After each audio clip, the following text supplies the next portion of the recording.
मेरा नाम है झिलमिल और आज का हमारा टॉपिक है सोशियोलॉजी और साइकोलॉजी के बारे में। पिछले वीडियो में हमने देखा था what is the relationship between sociology with other sciences. उसमें भी हमने सोशियोलॉजी और साइकोलॉजी का जो टॉपिक है उसको टच किया था। इस वीडियो में इसका थोड़ा सा एलैबोरेट वर्जन जो है हमको देखने को मिलेगा, क्योंकि सोशियोलॉजी और एंथ्रोपोलॉजी या सोशियोलॉजी और साइकोलॉजी टाइप के जो साइंसेज होते हैं वो शॉर्ट नोट्स में आते हैं। तो जितने भी मार्क्स आएंगे तो अपने को उस हिसाब से उतने आंसर उतना ज़्यादा लिखना पड़ेगा। तो इसलिए ये थोड़ा सा एलैबोरेट वर्जन है पिछले वीडियो का। तो आज का हमारा मेंस का सवाल है, how is sociological approach to human actions different from that of psychological approach. Sociology किन क्षेत्रों में साइकोलॉजिकल अप्रोच से डिफरेंट है, आज की वीडियो में हम डिटेल में डिस्कस करेंगे। Sociology is the scientific study of modern society and it studies the people in group. Sociology क्या है? आप मैं हम सब मिलके ही सोसाइटी जो है वो मनाते हैं, और जो इस सोसाइटी को स्टडी करता है दैट इज सोशियोलॉजी। इसमें कोई रॉकेट साइंस नहीं है। जो सोसाइटी को स्टडी करता है that is basically sociology. In other words it takes the macro level perspective in the study of behaviour. इसको एक एग्जाम्पल की तरह समझते हैं। मान लीजिए एक फैमिली का इंस्टीट्यूशन है। एक फैमिली है जिसमें हस्बैंड, वाइफ और 2 बच्चे हैं। मैं ड्राइंग में बहुत बेकार हूँ, सो मेरी ड्राइंग को बस ऐसे ही लीजिएगा, मेरा ड्राइंग एकदम ख़राब है। ये हस्बैंड, ये वाइफ और ये 2 उनके बच्चे हैं। तो ये एक फैमिली है। तो सोशियोलॉजी क्या करता है, इस पूरे फैमिली के ओवरऑल बिहेवियर को एनालाइज करता है। कहने का मतलब ये है कि सोशियोलॉजी जो है वो मैक्रो लेवल पे एनालिसिस करता है। ऑन द कॉन्ट्ररी अपना साइकोलॉजी जो है वो माइक्रो लेवल पे एनालाइज करता है। साइकोलॉजी ये देखेगा कि हस्बैंड किस तरह से सोच रहा है, वाइफ किस तरह से सोच रहे, बच्चे किस तरह से सोच रहे। तो इंडिविजुअल लेवल पे यानी माइक्रो लेवल पे जो एनालाइज करता है बिहेवियरल, दैट इज साइकोलॉजी। ये है मेन डिफरेंस, ये आप लिख सकते हो। उसके बाद अपना एक और जो बना बनाया फ्रेम्ड लाइन है दैट इज हाइब्रिड, कि सोशियोलॉजी और साइकोलॉजी जो जब मिलते हैं तो एक हाइब्रिड साइंस बनता है, दैट इज सोशल साइकोलॉजी। ये हर जगह पे आप चिपका सकते हो, ये बना बनाया लाइन है, ठीक है जी। The individual and society are 2 main components in social science. Social science में 2 कंपोनेंट्स है basically, main components, that is individual और सारे इंडिविजुअल्स मिलके एक जो सोसाइटी बनती है, सोसाइटी और इंडिविजुअल, ये दोनों मेन कंपोनेंट्स है of social science. Each individual of a society has its own identity, autonomy and mental makeup. इसको भी एक एग्जाम्पल की तरह समझते हैं। मान लीजिए आप में हम सब जो है एक सोसाइटी में है जिसका नाम है IAS एस्पिरेंट सोसाइटी, ठीक है, IAS 2021 सोसाइटी, ठीक है जी, ये नाम लिया। लेकिन ज़रूरी नहीं है कि हम सबका बिहेवियर सेम हो, हम सबका पढ़ने का तरीका सेम हो। आपको दिन में पढ़ना अच्छा लगता है, मेरे को रात को पढ़ना अच्छा लगता है। सेम हियर, मतलब आपको किसी किसी को रट के पढ़ना अच्छा लगता है, किसी को ऐसे ही कॉन्सेप्चुअलाइज करना अच्छा लगता है। आपको GS अच्छा लगता है, मेरे को GS अच्छा नहीं लगता है, मेरे को GS अच्छा लगता है, मेरा CSET वीक है। तो इस तरह से हम लोग एक सोसाइटी का हिस्सा है। इसका मतलब ये नहीं कि हम लोग का जो बिहेवियर है, हम लोग का जो पैटर्न है वो सिमिलर हो। हर किसी का बिहेवियर अलग होता है, माइंडसेट अलग होता है।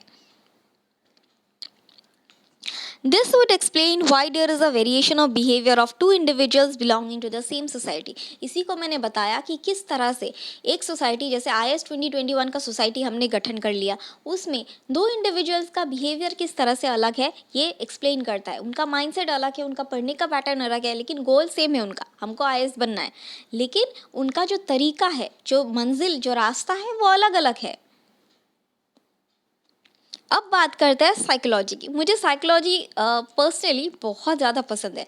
इनफैक्ट जब भी मैं अकेली होती हूँ, मतलब क्राउड में होती हूँ, मैं लोगों को ऑब्ज़र्व करती हूँ।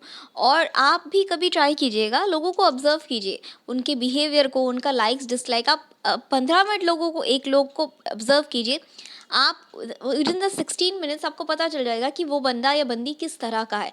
एंड उस हिसाब से अगर आपका अप्रोच रहेगा तो आप जिस काम के लिए उसके पास अप्रोच करोगे वो ऐसे हो जाता है। तो इसीलिए साइकोलॉजी को समझना, चाहे वो आपका सब्जेक्ट हो या नहीं, इंसान की साइकोलॉजी को समझना आना बहुत ज़रूरी है।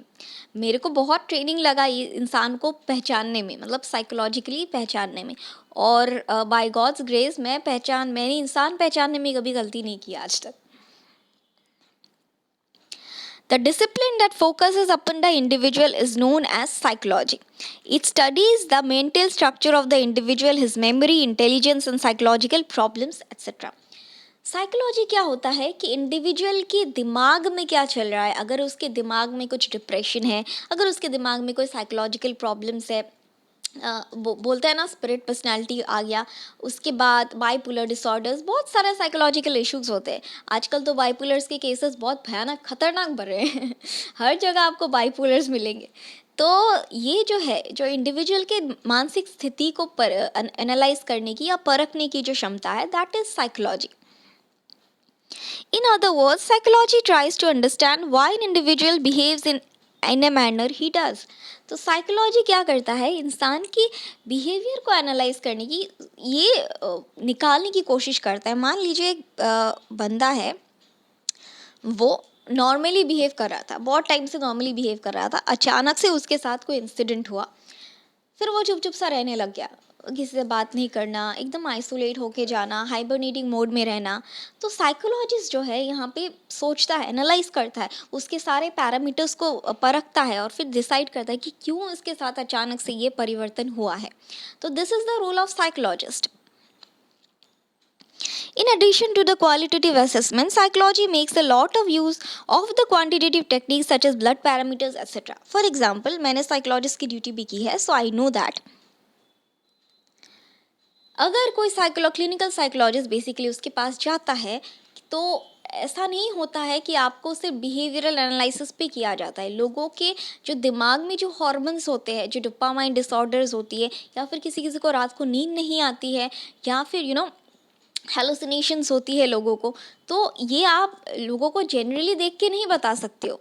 एक बंदा आपके सामने एकदम नॉर्मल बिहेव करेगा, लेकिन वो अपने किसी क्लोज्ड वन के सामने या किसी ट्रिगर फैक्टर में बहुत एक्सट्रीम बिहेव करेगा। तो जनरल बिहेवियर एनालिसिस पे आप किसी को भी डिसऑर्डर को नहीं टारगेट कर सकते। You have to go deep, और डीप मतलब आपको उसका ब्लड पैरामीटर्स चेक करना पड़ेगा, उसका RBC, WBC, kidney function test, KFT, LFT, ये सब टेस्ट करना होता है। फिर न्यूरोलॉजिकल डिसऑर्डर्स कोई है या नहीं, या फिर कोजेनिटल डिसऑर्डर्स कोई है या नहीं। तो मतलब क्वांटिटेटिव लेवल पे भी उसका एनालिसिस करना पड़ता है साइकोलॉजिस्ट को। सोशियोलॉजिस्ट ये क्वांटिटेटिव लेवल पे नहीं करता है। क्वांटिटेटिव लेवल बोले तो कि ब्लड पैरामीटर्स जो नंबर्स में आते हैं, फॉर एग्जांपल हेमोग्लोबिन उसका नॉर्मल है या नहीं, या फिर अगर उसको किडनी की इशू है या लिवर की इशू है, तो उसको सर्टेन काइंड ऑफ ड्रग्स जो है, मेडिसिन नहीं दिया जा सकेगा, एंटी डिप्रेशंस जो है वो नहीं दिया जा सकेगा। तो इसलिए एक क्वालिटेटिव और क्वांटिटेटिव दोनों तरह के असेसमेंट्स करने होते हैं साइकोलॉजिस्ट को। I am talking about clinical psychologist, not the normal one. Now we're going to study the difference between psychology and sociology. यहाँ पे मैंने थोड़ा सा ज़्यादा बोला क्योंकि मेरा इंटरेस्ट का टॉपिक है, इसलिए मुझे बहुत अच्छा लगता है, इसलिए मैंने थोड़ा सा एलैबोरेटली समझा दिया। If psychology is the study of psychic facts, the facts that pertains to the mental structure of the individual, sociology is the study of social facts. Okay, पहला डिफरेंस जो हमने पिछले स्लाइड में भी देखा कि साइकोलॉजी जो है वो साइकिक फैक्ट्स को स्टडी करता है। साइकिक फैक्ट्स मतलब इंडिविजुअल की जो मेंटल फैक्ट्स है। साइकिक मतलब क्या, मेंटल पावर, मेंटल फैक्ट्स को जो स्टडी करता है दैट इज साइकोलॉजी। और सोशियोलॉजी क्या होता है कि सोशल फैक्ट्स को स्टडी करता है। सोशल फैक्ट्स मतलब जो मैं एक से अधिक इंडिविजुअल जिन तरह के फैक्ट्स को जनरेट करते हैं, उन सोशल फैक्ट्स को जो स्टडी करता है that is sociology. For example, a law court is in session and the accused lawyer and judges are discussing the case. The rules according to which they would decide the case are the interest to the sociologist. ये मैंने law court वाला जो है, ये मैंने पिछले video में भी बताया था कि what is the relation between sociology and other sciences, उसमें मैंने ये एग्जांपल दिया था। तो सेम एग्जांपल ये भी है, तो आप उस वीडियो में देख लीजिएगा कि क्या है डिटेल में। तो क्या है कि मान लीजिए एक लॉ कोर्ट का एग्जाम्पल लेते हैं, जहाँ पे एक जो क्रिमिनल है उसको कटघरे में खड़ा कर लिया गया है। इधर अपने जज साहब है, इधर लॉयर है, इधर अपना एक्यूज्ड है, ठीक है। तो सोशियोलॉजिस्ट का क्या कंसर्न होगा, सोशियोलॉजिस्ट का ये कंसर्न होगा कि कौन सा जो रूल्स ऑफ प्रोसीड्यूर है जो उस क्रिमिनल को, उस विक्टिम को इंसाफ दिलाने में मदद करेगा, या उस क्रिमिनल को सज़ा दिलाने में मदद करेगा, या फिर कौन सा रूल्स जो है वो क्या मतलब क्या सज़ा दिलाई, रूल बुक में क्या लिखा हुआ है, that is the interest of sociologist. लेकिन ऑन द कॉन्ट्रेरी साइकोलॉजिस्ट का इंटरेस्ट क्या होगा कि साइकोलॉजिस्ट का इंटरेस्ट ये होगा कि ये अपना जो मुजरिम है वो क्या सोच रहा है, ये जो विक्टिम है वो क्या सोच रहा है, जज साहब क्या सोच रहे, लॉयर्स क्या सोच रहे, सबके इंडिविजुअल दिमाग में घुस घुस के उनको सोच पता करना है कि ये सोच क्या रहे। ऑन द कॉन्ट्रेरी जो सोशियोलॉजिस्ट है उनका ये इंटरेस्ट होगा कि as per the rules, as per the norms, इसको सज़ा मिल रही या नहीं, इसको जस्टिस हो रहा है या नहीं, किस तरह के रूल्स बेस्ड हो रहे हैं, या मतलब जो ओवरऑल पर्सपेक्टिव है सोशियोलॉजिस्ट वो देखेगा।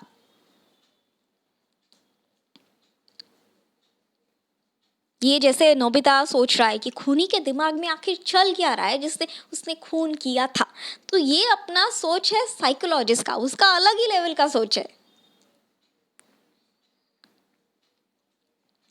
अब हम देखेंगे कि सोशियोलॉजी किस तरह से साइकोलॉजी के साथ सिमिलर है। ठीक है, इसको भी एग्जाम्पल की तरह समझते हैं। आप मान लीजिए एक 7 स्टार होटल में गए हो। ठीक है, 7 स्टार होटल में आपने जनरली आप अपने घर पे जो है चावल अगर आप खाते हो तो आप हाथ से खाते हो। ठीक है, मैं भी हाथ से ही खाती हूँ, इसमें कोई शर्माने वाली बात नहीं है, तो हाथ से खाते हो। लेकिन आप अभी 7 स्टार होटल में गए हो। ठीक है, और वहाँ पे आपको मजबूरन काटा छुरी उठा के खाना पड़ रहा है। You don't want to eat क्योंकि आपको वो फील अच्छा नहीं लग रहा है, बट यू आर मतलब मजबूर हो आप, आपको खाना ही पड़ रहा है क्योंकि लोग हंसेंगे, because you are in a position, you are, क्योंकि आप ऐसे स्टेट पे हो, ऐसे पोजीशन पे हो। अगर उस पोजीशन पे आप हाथ से खाओगे तो आप गवारों जैसे लगोगे, ऐसा आपका सोच है। तो इसलिए for the sake of society आपको जो है टेबल मैनर्स या एथिकेट सम जिसे बोलते हैं उसके तहत जो है आपको काटा छुरी से खाना पड़ रहा है। So this is a similarity between concept of psychology and sociology. आप करना कुछ और चाहते हो लेकिन आपको करना किसी और चीज़ की वजह से पड़ता है, because of the social norms और सोशियोलॉजी। साइकोलॉजी क्या है? इंसान का दिमाग। इंसान का दिमाग मतलब इस वक्त मेरा दिमाग है कि मेरे को हाथ से ही खाना है क्योंकि मेरी आदत है हाथ से खाना। लेकिन सोसाइटी 7 स्टार होटल की ऐसी है कि अगर आप हाथ से खाने लगोगे आपको गंवार देहाती बोलेंगे, तो इसी डर की वजह से आपको काटा छुरी उठा के खाना पड़ रहा है। तो सोसाइटी का जो इम्पैक्ट है, दिस इज़ द सिमिलैरिटी और this is the impact of society on the psychology. समझ रहे हो आप? ये है इम्पैक्ट साइकोलॉजी का सोसाइटी पे या सोसाइटी का साइकोलॉजी पे। The concept of status and role link the discipline of sociology and psychology, and Newcomb made a distinction between the expected behavior related to a position of status and actual behavior. जैसे कि मैंने कहा, expected behavior और actual behavior को link करने का जो ये सिलसिला था, ये स्टार्ट किया था एम न्यूकॉम्ब ने। एम न्यूकॉम्ब ने ये एक्सपेक्टेड बिहेवियर मेरा क्या था कि एक्सपेक्टेड बिहेवियर मेरा ये है कि मैं काटा छुरी से खा रही हूँ, क्योंकि सारी सोसाइटी होटल में, उस 7 स्टार होटल में काटा छुरी से ही खाती है, सारी हाई क्लास सोसाइटी है, और मेरे को एक्चुअल बिहेवियर में क्या है, मेरे को हाथ से खाना है। तो this is the difference between the expected behaviour and the actual behaviour, और जो कि बताता है कि किस तरह से साइकोलॉजी, हमारी सोसाइटी हमारे साइकोलॉजी को अफेक्ट करती है based on our position, based on the place where we are, based on the societal norms where we are. ठीक है जी, तो या इतना जितना हमने डिटेल्स अभी तक बताए हैं या फिर डिटेल्स जितना पढ़ा है, that is more than enough. अगर जो भी शॉर्ट नोट आएगा, whatever it is, to write between sociology and psychology. तो ये हमारे वीडियो का एंड। आज के लिए बस इतना ही, कल फिर मिलेंगे कुछ नए लेक्चर्स के साथ। Thank you.